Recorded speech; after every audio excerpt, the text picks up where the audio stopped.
Sehingga saya katakan nggak usah dipikirkan gitu.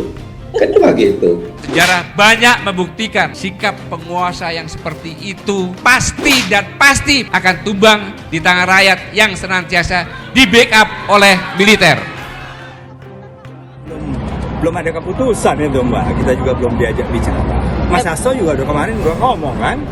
Yang dicari adalah kapan dan bagaimana supaya saya bisa jadi pahlawan. Sejarah membuktikan bahwa penguasa ibarat sedang menggali kuburnya sendiri.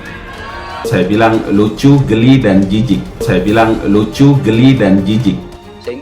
Gatot sibuk singgung TNI, mantan Panglima Skakmat balik. Niatnya ada Pak? Kita kan terserah perintahnya Pak. Itu aja. Tapi sejauh ini belum ada. Tapi kalau diminta untuk jadi tim pemenangan siap ya? Siap. Saya bilang lucu, geli, dan jijik. Saya bilang lucu, geli, dan jijik. Apa kritisnya? Coba saya ingin tahu apa yang kritis yang baru. Kan itu sudah diucapkan oleh kita juga dulunya. Sehingga pernyataan Pak Gatot ini dianggap mempolitisasi, oleh sebagian dianggap Pak Gatot baper, oleh sebagian lain ada maksud-maksud tertentu Pak Gatot untuk menjadi capres. Pak Gatot untuk menjadi capres. Milih tim pemenangan atau jadi cawapresnya Pak Ganjar nih Pak? Itu nggak tahu, pokoknya saya siap. Apabila Republik ini memanggil dan rakyat menghendaki, maka saya siap mengabdi dan merupakan panggilan tugas. Saya akan dharma baktikan hidup saya dengan sungguh-sungguh. Siap, pokoknya apapun keputusan dan Apapun itu ya Pak ya, siap ya Pak ya? siap. Gabung setelah ada calon wakil presiden yang diputuskan, kemudian dibentuk tim pemenangan yang merupakan cermin Pemberani demi rakyat. Bahkan bukan rahasia umum lagi jika Gatot Nurmantio memiliki ambisi untuk mencalonkan diri. Namun hingga saat ini tidak ada partai politik yang besar yang melamar menjadi capres. Selain mengumumkan purna tugasnya sebagai prajurit TNI melalui media sosial, Gatot Nurmantio juga membuat pernyataan lain mengenai kesiapannya mengikuti pemilihan presiden 2019. Anda tidak keberatan kalau dinilai itu manuver politik jenderal? Tidak ada masalah. Jadi wajar kalau dinilai manuver politik? Wajar saja? Saya bilang lucu, geli, dan jijik. Saya bilang lucu, geli, dan jijik. Ambisi yang tidak dibarengi dengan tawaran partai politik akan jadi teriakan kosong. Saya berkesimpulan kalau yang maju hanya Menteri Pertahanan dan Gubernur Jawa Tengah, berarti kaum oposisi itu tidak mewakili. Ini sangat berbahaya. Masa ada seorang tokoh komentarnya seperti gitu? Aduh, sayang sekali. Ya. Nggak ada kritis-kritis yang baru, yang lama-lama juga, yang sudah dikatakan oleh orang lain. Jadi nggak ada yang baru juga, sehingga kita nggak tertarik gitu. Yang tidak ada diada-adakan, nggak perlu dikomentari. Ya memang nggak bermutu gitu loh. Saya bicara bukan saya kampanye, saya bicara ini adalah teori. Intinya harus bersatu padu menjadi oposisi terdepan dalam menghadapi perilaku penindasan kejoliman. Berimajinasi atau berapa mendramatisir yang tidak ada, dramatisir yang tidak ada. Apa kritisnya? Coba saya ingin tahu apa yang kritis yang baru. Kan itu sudah diucapkan oleh kita juga dulunya. Lucu, diksi yang saya kira harus butuh referensi yang kuat ini. Ini ada kerangka berpikir yang keliru, sesat ya, tidak saja sesat tetapi menyesatkan. Nama Gatot Nurmantio bukan orang asing lagi di telinga kita. Ya, orang yang biasanya muncul di bulan September dengan narasi PKI-nya ini mulai menebarkan manuver. Kita tahu sendiri dari dulu Gatot memang sudah mendeklarasikan diri sebagai calon presiden. Bahkan melihat fakta bahwa tidak ada yang mengusung Gatot, dirinya tetap lantang ingin menjadi presiden.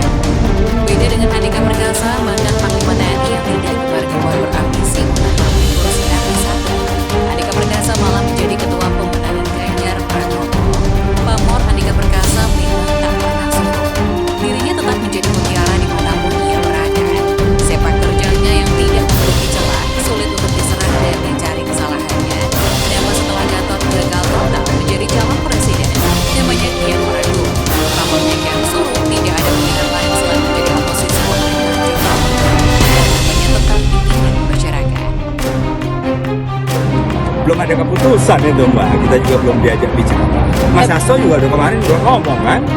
Yang dicari adalah kapan dan bagaimana supaya saya bisa jadi pahlawan. Mendukung Jenderal Purnawirawan Gatot Nurmantio sebagai pemimpin masa depan Indonesia. Niatnya ada Pak? Kita kan terserah perintahnya Pak. Itu aja. Sejauh ini. Tapi kalau diminta untuk jadi tim pemenangan siap ya? Siap. Sejarah membuktikan bahwa penguasa ibarat sedang menggali kuburnya sendiri. Saya bilang lucu, geli, dan jijik. Saya bilang lucu, geli, dan jijik. Milih tim pemenangan atau jadi cawapresnya Pak Ganjar? Pokoknya saya siap. Apabila Republik ini memanggil dan rakyat menghendaki, maka saya siap mengabdi dan melaksanakan tugas. Saya akan dalam membaktikan hidup saya dengan sungguh-sungguh. Kini Gatot berulah dengan mengatakan bahwa TNI sekarang dimarginalkan dan dikerdilkan.